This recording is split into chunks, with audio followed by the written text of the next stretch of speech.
ভেবেছি তোমাদের সাথে এবার ডেইলি ব্লগ শেয়ার করব। সো হ্যালো এভরিওয়ান, আমি মেকআপ আর্টিস্ট নন্দিনী চলে এসেছি আবারও একটি নতুন ভিডিও নিয়ে। তাকে ছাড়া 3 দিন। তো ভাবলাম যে কি করব, তো ভাবলাম যে চলো আজকে ঘরটা গুছিয়ে নেওয়া যাক। অনেক দিন তো ঘর গোছানো হয়নি, আর মাঝে 2 দিন এতটাই অসুস্থ ছিলাম যে কোনো কিছুই করতে পারিনি সারাদিন। নিজেকে ব্যস্ত রাখার জন্য মানুষ অনেক কিছু করে, আর আমি আজকে ঘর গোছাতে শুরু করেছি, ভেবেই অবাক। সত্যি কথা বলতে কাজ করার এনার্জিটাও চলে গেছে। কাজ করার এনার্জি চলে গেছে বলে তো জীবনটা আর থেমে থাকবে না। তো ভাবলাম চলো 2 দিন তো অনেক রেস্ট করলাম, অনেক আরামও করলাম, বাট এবার তো কাজে লেগে পড়তে হবে। তো পুরোনো বছরের ক্যালেন্ডার পাল্টে নতুন বছরের ক্যালেন্ডারও দিয়ে দিলাম। এখন শুধু অপেক্ষা। তো তারপরে আর কি করব, ঘরটাকে গুছিয়ে নিয়ে ব্রাশ করতে শুরু করলাম, তারপর ডাইরেক্ট ভাত খাওয়া।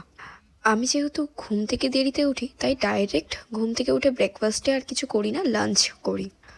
দেন নিজের কাজটা তো নিজেকে করতেই হবে, তো সে কারণে থালাটাও ধুয়ে নিচ্ছিলাম। ওপাশ থেকে আমার এক বান্ধবী ফোন করে আর বলে কি করছি না করছি। তারপর শুরু করলাম ক্লাস করাতে, আইব্রো করালাম, তারপর ওদেরকে বললাম একটু আমাকে হেয়ার অয়েল ম্যাসাজ করে দাও, কারণ মাথাটা প্রচুর ধরেছে। ক্লাসে আজ দেখালাম হেয়ার কাট। তো আজকের মতো ভিডিওটা এখানে